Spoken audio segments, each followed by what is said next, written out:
Hello, friends. Tonight we're exploring a topic that feels very modern, but actually dates back thousands of years. The fast food culture of ancient Rome and the secrets of the Thermopolia, the ancient hot food shops. Today, grabbing a quick bite on the go is second nature, but it turns out the bustling streets of the Roman Empire had a surprisingly similar culture. So dim the lights, maybe turn on a soft background fan for some ambient noise, and settle in for tonight's relaxing journey. Among the dazzling mosaics, mighty legions, and grand architecture of ancient Rome, an essential part of daily life played out in a place often overlooked, humble yet vital, the Thermopolium. Literally meaning a place that sells hot food, these establishments were the ancient equivalent of our modern fast food restaurants or takeaway stands. Just as we grab a coffee on our way to work, Romans would stop by these spots for a quick meal in the middle of their busy day. Unlike the vacuum-sealed meats and mystery cans of a modern prepper's pantry, or the smoked and salted meats of the medieval era, Romans had their own fast and practical solutions. Major Roman cities were crowded with narrow, multi-story buildings, many of which, especially those housing the lower classes, lacked private kitchens. For families living in such simple homes without space for cooking, Thermopolia weren't a luxury, they were a necessity. They served as lifesavers for workers, slaves, merchants, and even wealthy citizens who preferred not to cook at home. A thermopolium typically featured a wide counter facing the street. Embedded in this counter were large, lidded ceramic jars known as dolia. These were designed to keep soups, stews, and other hot dishes warm, functioning as Rome's version of the modern heated display case or bain-marie. These counters resembled snack bars found in Roman bathhouses, where items like wine, bread, olives, cheese, and dried fruits were also served.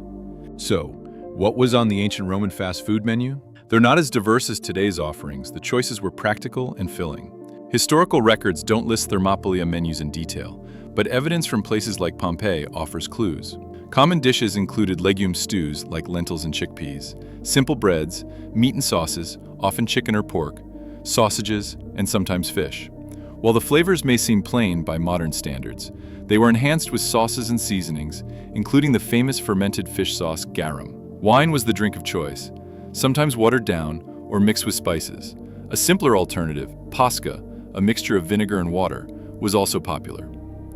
These establishments weren't just places to eat, they were social hubs. Like modern coffee shops or bathhouses, Thermopolia and Thermopylae, taverns, were places where people exchanged gossip, discussed politics, made business deals, and even gambled. Noisy, lively, and often smoky, they were key to the daily rhythm of urban life in Rome. However, social perceptions were complex. While Thermopolia were generally accepted, Thermopylae were sometimes viewed more negatively, being associated with the lower classes, gambling, and even prostitution. Despite this stigma, practical needs often outweighed social judgment, just as some modern fast food chains are popular despite mixed reputations. The operation and structure of these places were also fascinating.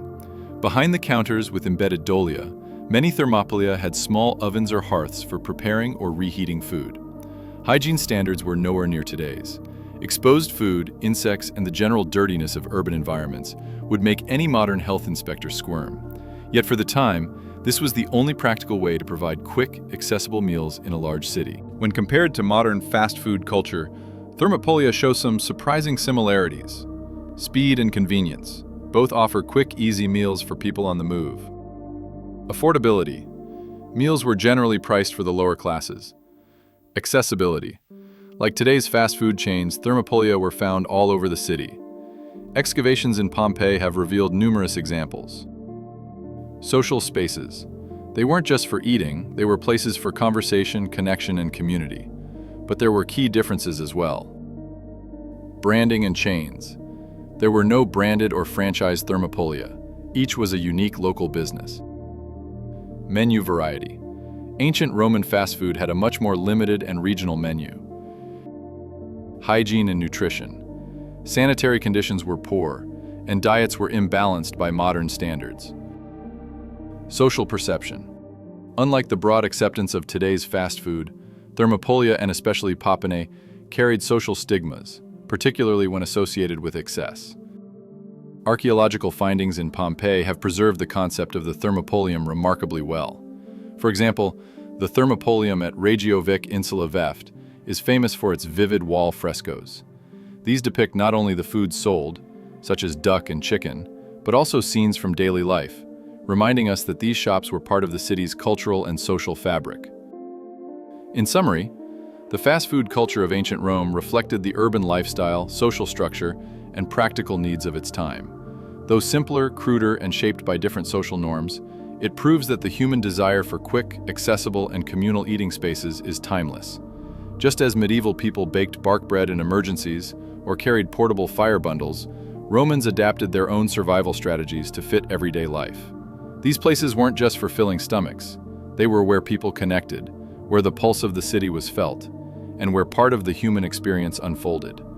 Maybe next time you grab a sandwich, you'll realize it's part of a tradition stretching back thousands of years. I hope this little historical journey has brought you some comfort tonight.